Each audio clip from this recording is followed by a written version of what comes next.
کرتے ہیں اس میں بہت ساری مرتبی وائبریشن ہونے کے چانسز ہیں. اس نصیحت کا کیا فائدہ ہے؟ اس کا ہے کوئی فائدہ؟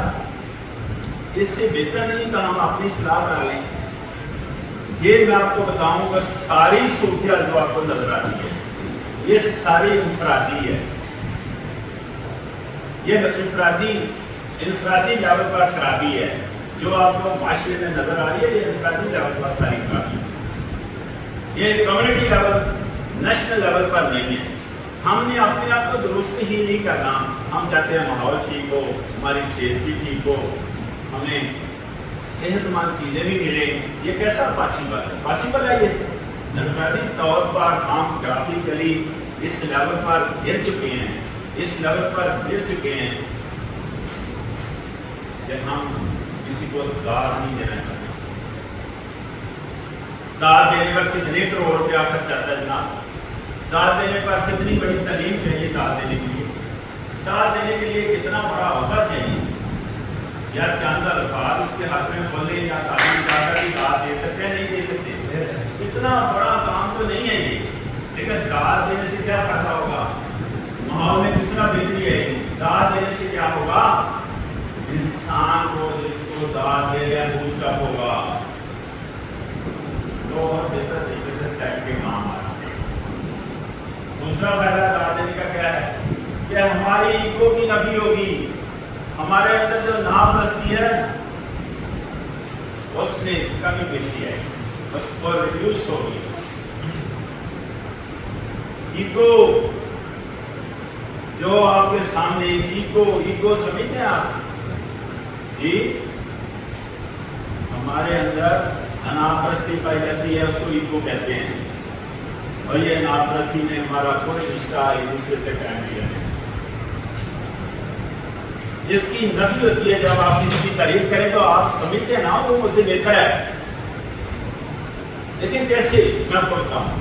پچھلی دفعہ اسی ڈائس پر میڈم نے میرا مبارک کرایا, بہت پیارا مبارک کرایا, اور اس نے 3 سبجیکٹ کور کیے. تینوں انوائرمنٹ, پبلک ہیلتھ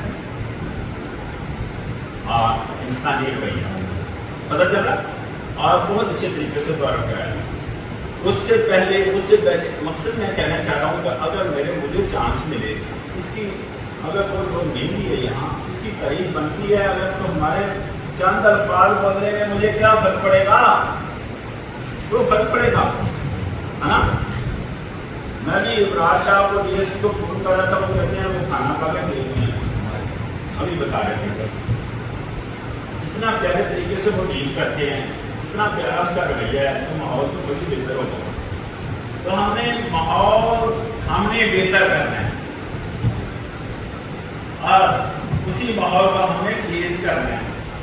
اسی طرح اگر ماحول بہتر کر کے تو ہم نے اپنی صحت کو بہتر کرنا ہے. کیونکہ ماحول سے ڈائریکٹ اس کا تعلق میں بھی بتا رہی ہے کس طرح کا ریلیشن ہے. آپ کے سامنے بتایا نا, تو وہ شاپر اور ٹیشو پیپر اور وہ لمبے جب باہر پہنتے ہیں تو بال ساتھ کا نتیجہ کیا نکلتا ہے؟ دراصل پیدا ہوتے ہیں بیماریاں جنم لیتی ہیں. وہ بیماریاں ہمارے اوپر بھی آئیں گی نا ساری. تو میں یہ کہنا چاہ رہا ہوں کہ اس طرح ہم اپنے اندر بہتری لا سکتے ہیں. میری خواہش ہے کہ اگر آپ کے سامنے میں نے داد دینے کی بات کی ہے تو میں اگلی بات یہ کرنا چاہ رہا ہوں کہ نہ ایک دوسرے کی عزت کرنا سیکھیں. ایک دوسرے کی عزت کرنا, ایک دوسرے کی میں کہہ رہا ہوں. میرا اس انسان ہے کہ ہوں کتنے بڑے عہدے پر کام کرتا ہے, تو اس کی کتنی بڑی تعلیم ہے, اس کے پاس کتنے زیادہ پیسے ہیں, اس سے میرا کوئی تعلق نہیں. میرا اس سے تعلق ہے ایک دوسرے کی عزت کریں. ایک یعنی ہم آپس میں بیٹھے ہیں, ایک دوسرے کی عزت کرنا سیکھیں. ہمیں تو ابھی تک ایک دوسرے کی عزت کرنا نہیں آتا. ایک دوسرے کی عزت کرنے سے معاشرے پورے میں عزت کا ایک اسپیکٹرم پیدا ہوتا ہے جس کو آپ ماحول کہہ رہے ہیں. ہوتا کہ نہیں ہوتا؟ اور جو ٹینشن یا کوئی یہ چیزیں آپ کے سامنے ہیں یہ ساری ختم ہو جاتی ہیں اگر ایک دوسرے کی عزت کرنا سیکھتے ہیں. ہم ایک دوسرے کے لیے مشکل پیدا کرتے ہیں, مشکلات بلکہ پیدا کرتے ہیں, آسانیاں پیدا نہیں کرتے. آسانیاں تب پیدا ہوں گی جب ہم ایک دوسرے کی عزت کرنا سیکھیں گے. تو یہ ایسی چیزیں ہیں جو میں نے آپ کو بتائی. اور اس کے لاسٹ میں یہ بتانا چاہ رہا ہوں کہ ایکسپیکٹیشن جانا وہ بہت ہی برا سبجیکٹ ہے. کسی سے ایکسپیکٹ کرنا نہ سیکھیں, کسی سے ایکسپیکٹ کرنا نہ سیکھیں, کیونکہ ہمارے معیار پر ضروری تو نہیں ہے کہ وہ بندہ پورا ہو جائے, کوئی ضروری نہیں ہوتا, اور اس سے ٹینشن ڈارٹر پیدا ہوتی ہے, فرسٹریشن پیدا ہوتی ہے, معاشرے میں بھی فرسٹریشن پیدا ہوتی ہے اور انسان کے اندر بھی فرسٹریشن پیدا ہوتی ہے.